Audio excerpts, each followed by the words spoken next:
嘿，大家好，欢迎来到黄老师频道。今天我们的这两个车有点特殊，你知道吧？哦，今天这两个车啊，一个是现在这样上面看下去，大家已经看到了铃木，这是什么呢？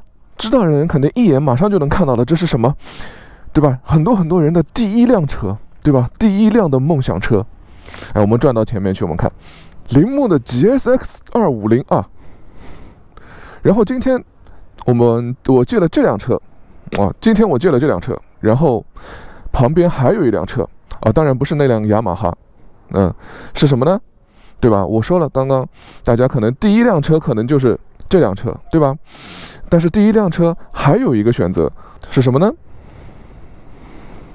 忍者400。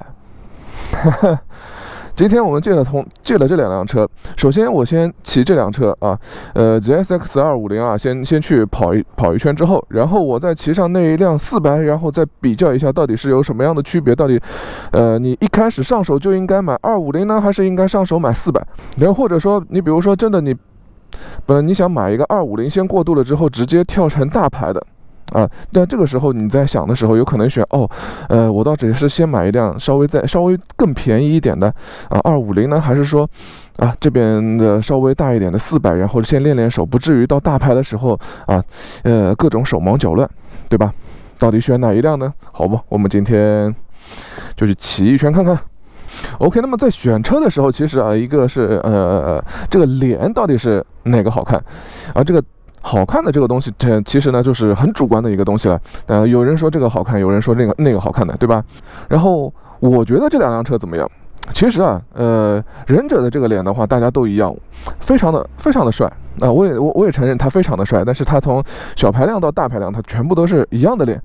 GSX 的这个250的这个东西，其实在于有哪里我比较喜欢的一点就是说它这个灯的话，其实是一个现在不太常见的单眼的一个车灯。这个的话也是现在大家都做成那样，包括我的宝马也是做成那样的，对吧？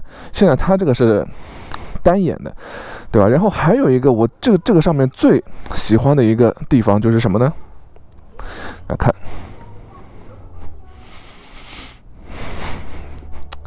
现在太亮了，看不到。这里一条和这里一条，这两个常亮，这两个真的是，非常不错的地方，这个是我超级喜欢的。然后另外还有一个，这个车的话，其实，我还有一个喜欢的地方就是什么呢？尾灯是真的帅。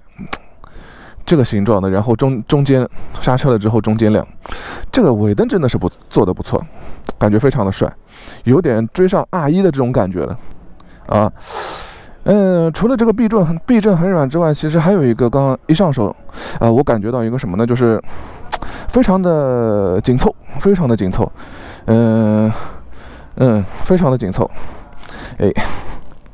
这里虽然有一个造型这里一个造型，但是这里有一条线，这条线正好割到大腿的地方，有一个硌到的感觉，但是问题不是很大了，稍微有点硌到的感觉。离合器作为一个250cc 的这个离合器，有点重这个是很不应该的一个地方，这个离合器太重了，差评，这个离合器真的差评。正好，既然这样的话现在赶紧跑到那边去捏一捏那边的离合器。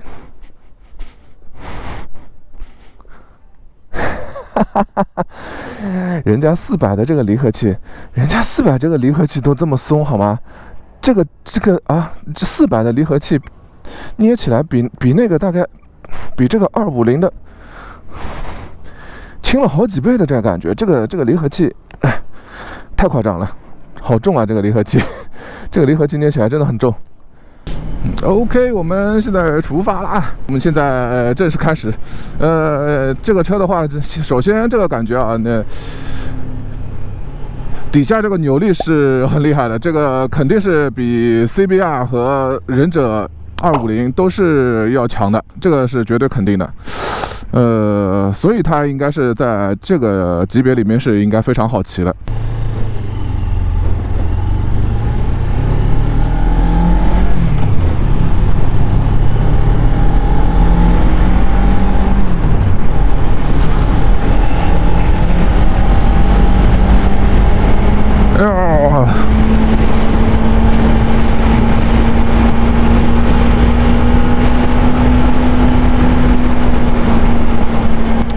啊，这个加速也算是可以的啊，这个加速还是非常不错的。刚刚一下子上来的话，不过这个拉油门拉得非常的多，呢，就造成一个什么呢？就是你这个手往下面一直这样往下扭的话，啊，是有一个角度扭到那里之后，你的手就再也不能往下扭了，啊，这个是需要稍微注意一下的。这个扭不下去了之后，速度也上不来，啊，在1速的情况下面啊，这个转速上不去，怎么说呢？速度也上不去。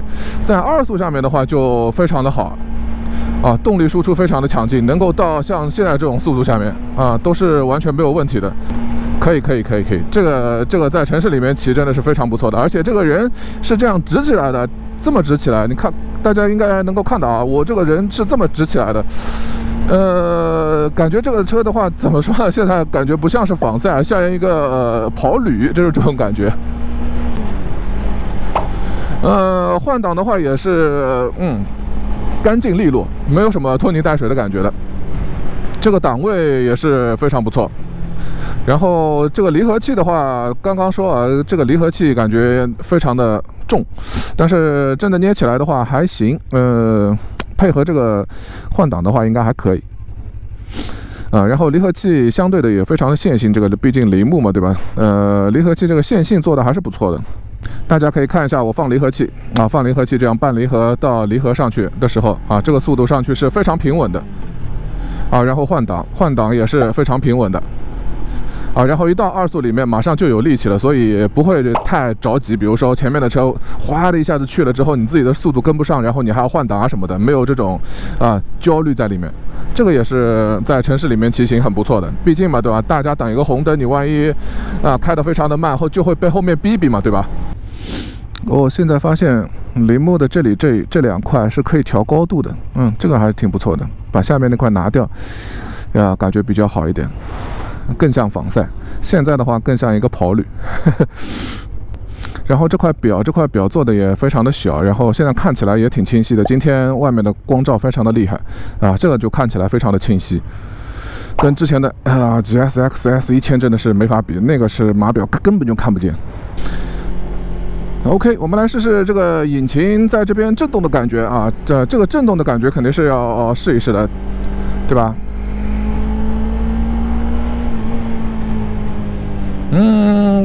暂时引擎的震动的话还是有那么一点的，尤其是脚踏上面这个震动，还是有那么一点的。不过，问题暂时不是很大啊。现在停下来了，再拉一个看看。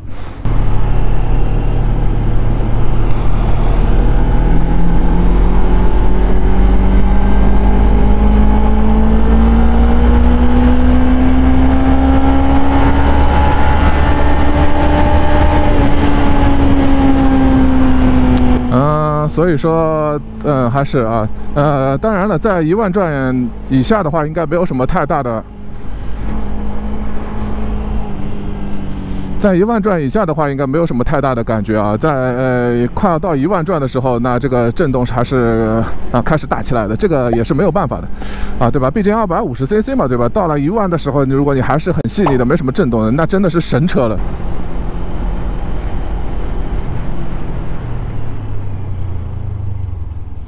刹车不错，刹车虽然说这个刹车有点硬，这个真的是非常的硬，前面这个是前面这里有一个矿量啊，然后到这里的时候往下面拉的时候会很硬啊。虽然说这个刹车这个把很硬啊，捏上去很硬，但是这个刹车的力道还是够的哈，这个刹车的力道完全是没有什么太大的问题。OK， 又到我们的小山丘了啊！这个小山丘，这个转弯可以啊，不错啊！这个转弯挺灵敏的，导到这边来很舒服的嘛。自己还没有导到这个程度的时候，这辆车已经慢慢的自己会给你导过来的。有一个觉得就是身体的倾倒辅助，你知道吧？明明还没有导到这个程度，但是它这个车已经开始倾倒过来了，这种感觉。而且这种倾倒是怎么样的？是慢慢的，它自己会倾倒过来，这种感觉啊，非常不错。这个又是一种新的体验啊，这个到现在为止还没有过哪辆车是这个样子的。我可以很负责任的告诉各位，这辆车的转弯性能是非常的不错的。这个转弯性能骑到现在为止里面也算是那么多车里面，不管大牌小牌里面，是属于一种有非常怎么说呢优等生的这种感觉的转弯。这个转弯的性能确实这个非常的不错。很意外的，这个车的转弯的性能非常的不错，真的。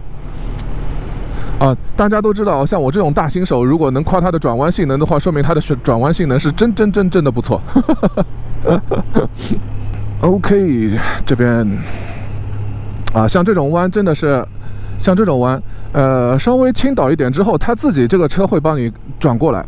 它这个怎么说呢，并不像是那种大牌的那个它帮你转，你自己的意识是这样的，所以它帮你转，并不是这样的，你自己还是要有意识，要稍微有一点点输入有信号发给它了之后，然后它会慢慢的，而且真的是非常慢的，是你体验得到的，体感上面有的，这辆车会慢慢的这样倾斜下来。这个真的是不一样的体验，这个确实是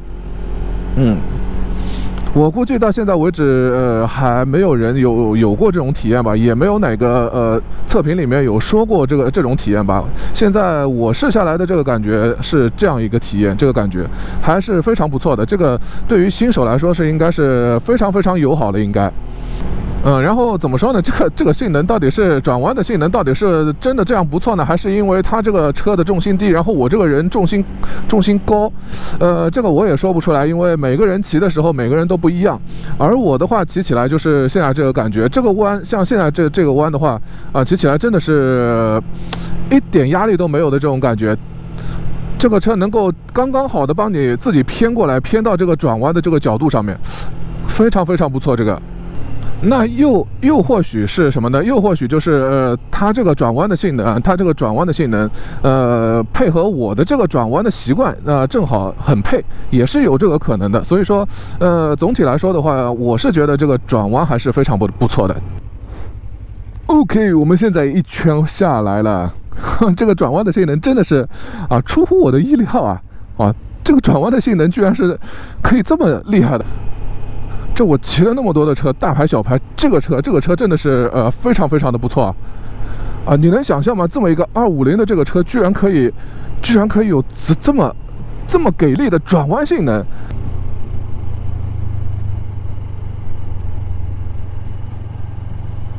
看这个转弯，看这种转弯这个车的转弯性能真的是非常的不错，就感觉有什么呢？它这个里面加了什么新手转弯辅助这个感觉。OK， 那么我们现在一圈也下来了，我们今天这个视频的话就到这里。GSX250这个的话，大家外观什么的都看过了，那么多的人都有这个骑的车包括现在看视频的人有那么多，肯定有很多的车主在里面的，对吧？这个其他的地方就不用我多说了吧？这些东西应该都是这样的。那么我们接下去下一个视频的话，就是忍者400到底是怎么样子的？我骑完了这个之后马上换到忍者400，同样一条路上面来骑忍者400到底是什么样子的在下一个视频我会告诉大家的，拜拜。